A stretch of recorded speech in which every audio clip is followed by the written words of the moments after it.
Oke, teman-teman, kita lihat ini ulatnya ya, sudah agak kelihatan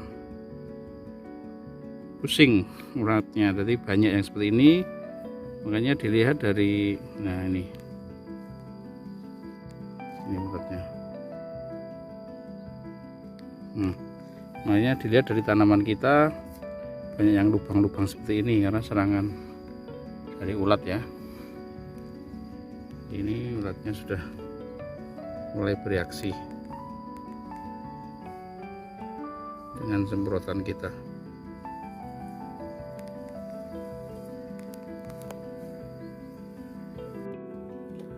Selain ulat gerayak juga ada ini teman-teman. Ini udah mulai pusing nih ulatnya.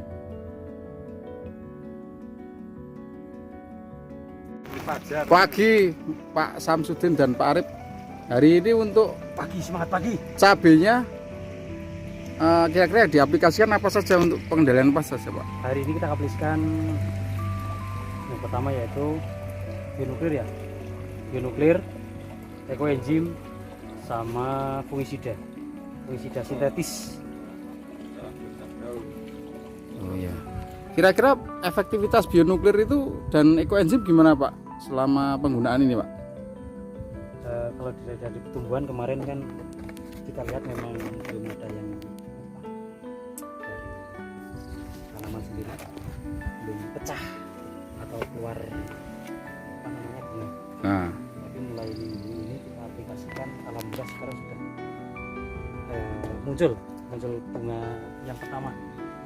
iya. Berarti Aplikasi itu.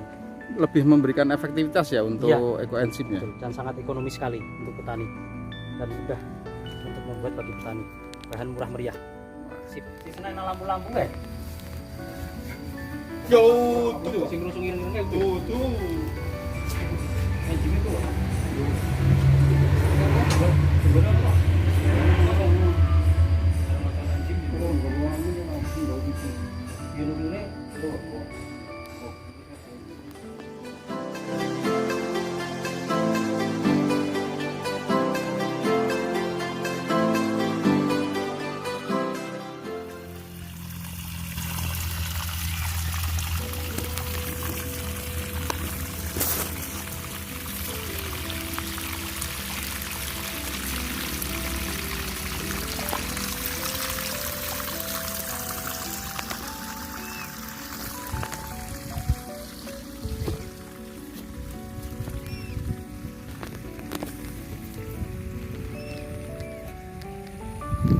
Oke, pagi teman-teman semuanya, teman-teman petani semuanya. Salam sukses, berbagi itu indah. Kita sedang di lahan sawah. Ini suasana ditemani oleh suara burung-burung besar ya. Sangat membuat kita nyaman, suara-suara alam. Oke teman-teman semuanya, hari ini kita akan melakukan penyemprotan pada tanaman cabai kita, karena kita kemarin sudah cek bahwa beberapa tanaman kita ada yang masih terserang ulat dan terserang banci. Oke teman-teman semuanya, sahabat tani dan pemirsa semuanya, salam sukses, berbagi itu indah. Assalamualaikum warahmatullahi wabarakatuh. Hari ini kita akan melakukan perawatan terhadap tanaman cabai kita. Kita tidak mengomongkan cabai orang lain ya. Jadi tanaman cabai kita yang kemarin dari awal di video sebelumnya sudah kita buat persiapan lahannya bagaimana, dan ini kita akan lakukan penyemprotan karena kemarin kita cek ya, ada yang terkena banci, ada yang terkena ulat gerayak, dan ada yang terkena keriting. Jadi memang itu adalah penyakit yang rata-rata ada di tanaman cabai, yaitu seperti itu ya, ada banci, tungau, kemudian ulat, Nah, untuk saat ini kita akan menanggulangi ulat dan banci teman-teman, dan ada beberapa yang tungo, tapi hanya beberapa tanaman nanti kita semprot saja pakai manual sedikit, karena memang kita menyemprot itu selalu melihat apa yang mengganggu di tanaman kita. Jadi tidak sembarangan semua obat kita masukkan, tapi kita lihat dulu yang mengganggu apa saja, baru kita cari obatnya. Nah, untuk yang minggu kemarin kita sudah menggunakan pestisida nabati teman-teman, tetapi pestisida nabati yang kita gunakan belum efektif, hanya mengurangi sedikit saja tapi belum efektif, makanya kita tetap menggunakan kimia. Jadi kita melihat dulu penyakitnya apa atau hewan yang bau apa, kita gunakan pestisida nabati. Kalau tidak memungkinkan masih saja menyerang, kita baru memakai kimia. Jadi paling tidak kita ramah lingkungan lah dalam berbudidaya cabai. Oke teman-teman semuanya, kita akan mengendalikan untuk ulat dan banci. Oke, kita lanjutkan ya ke kegiatan kita ya teman-teman semuanya. Ini yang kita gunakan akarisida untuk penanggulangan tungau ya. Jadi tanaman-tanaman yang keriting-keriting itu, misalkan contoh seperti ini ya. Ya. Ini disebabkan oleh tungau. Nah, makanya kita pakai dalam penyemprotan ini. Yang pertama ini akarisida untuk tungau. Kemudian untuk ulat gerayak dan banci kita gunakan insekja ini. Bahan aktifnya chlorpyrifos.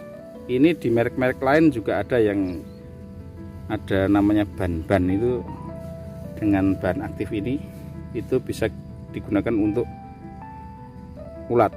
Nah, kemarin memang sudah kita manual ya, tapi karena dalam satu hamparan itu kan banyak sekali, akhirnya kita tetap harus menggunakan obat semprot. Kemudian untuk jamur,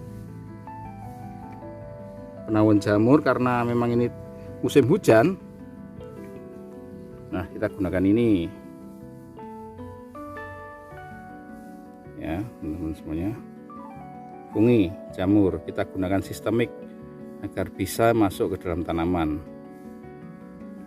karena memang di sini tidak ada yang terkena jamur dalam jumlah yang banyak, makanya kita melakukan penanggulangan saja, kita berikan secara sistemik.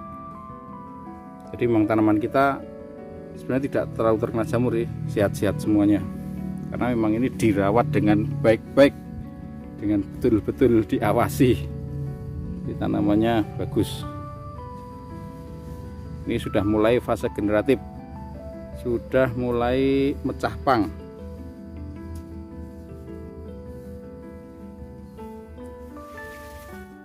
Dan ini untuk pemupukan kali ini teman-teman, tadi kita juga campurkan ekoenzim ya pada semprotan kita, karena ekoenzim ini sifatnya memperkuat kerja dari pestisida ataupun memperkuat kerja dari pupuk. Kita tadi yang untuk atas, yang untuk daun kita berikan ekoenzim. Nah, ini kita gunakan ekoenzimnya untuk 1 mili 1 liter ya teman-teman. Jadi untuk satu tangki itu tadi 2 tutup aqua ini. Itu untuk atas, dan untuk bawah tetap kita akan kocorkan, karena tadi hanya untuk kena daun. Kalau untuk akar kita kocorkan dengan ekoenzim saja saat ini. Kapasitas. Nah, ini kita kocorkan ya 6 mili. Ya. 6 mili karena ini kan kapasitas 6 mili ya, karena ini 6 liter kita berikan 6 mili, sedikit sekali. Jadi teman-teman harus buat dong ini ekoenzim, gampang, murah, dan di tanaman efeknya bagus sekali nih loh teman-teman.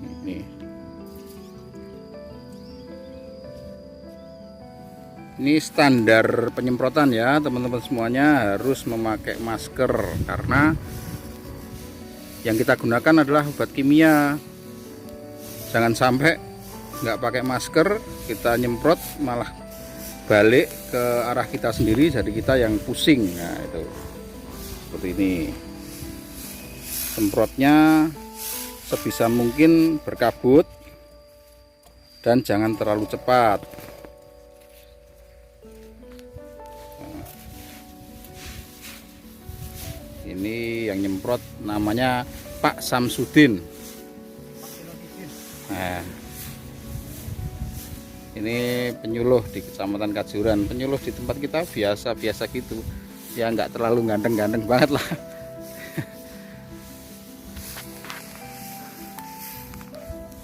Nah, pastikan tanaman kita semuanya terkena semprotan ya. Jadi untuk ulat dan penyakit lain atau pengganggu lain bisa tertanggulangi.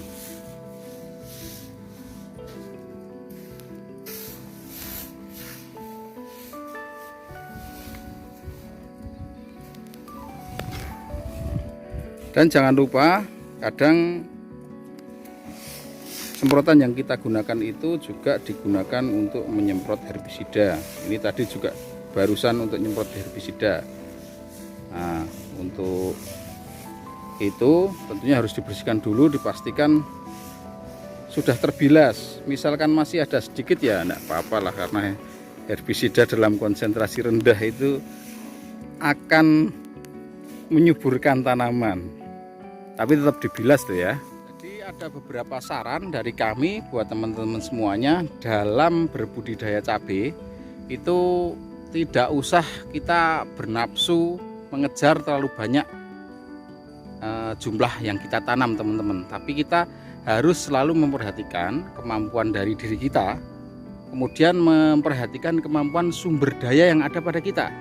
Yang pertama yaitu adalah sumber daya modal ya tentunya ya. Jadi kita harus hitung kemampuan kita tuh sebenarnya mampunya untuk menanam berapa ribu sih atau berapa ratus sih. Nah itu. Kemudian yang kedua, kemampuan dari sumber daya air. Karena apa? Tanaman itu berkembangnya itu juga dipengaruhi oleh sangat besar sekali oleh ketersediaan air di tempat kita. Jadi kalau tersedia air banyak, tentunya kita juga berani menanam cabai dengan banyak. Artinya kalau kita bisa membutuhkan air banyak, mudah melakukan pengelepan dan sebagainya, itu kita berani. Jadi kita harus melihat itu. Yang kedua, yang berikutnya, kemampuan kita dalam mengawasi, kemampuan kita dalam melakukan pengamatan itu bagaimana. Jadi kalau memang kita tidak punya tenaga untuk melakukan pengamatan, ya kita tanamnya sesuai dengan kemampuan kita. Jadi dalam menanam cabai teman-teman semuanya, cabai itu tidak tentu menanam banyak terus hasilnya banyak, belum tentu. Kadang menanam sedikit hasilnya banyak bisa, karena tanamannya bagus. Makanya itu yang paling utama adalah kita melihat kemampuan diri kita, sebanyak apa sih kita mampu menanam, sehingga dengan tanaman yang kita tanam itu kita pastikan bahwa semuanya dapat kita awasi. Makanya itu tanamannya akan bagus kalau tanaman yang kita tanam itu bisa kita awasi semua. Jadi tidak harus tanam banyak itu pasti kita menghasilkan uang banyak, belum tentu ya. Jadi menanamlah sesuai dengan kemampuan kalian.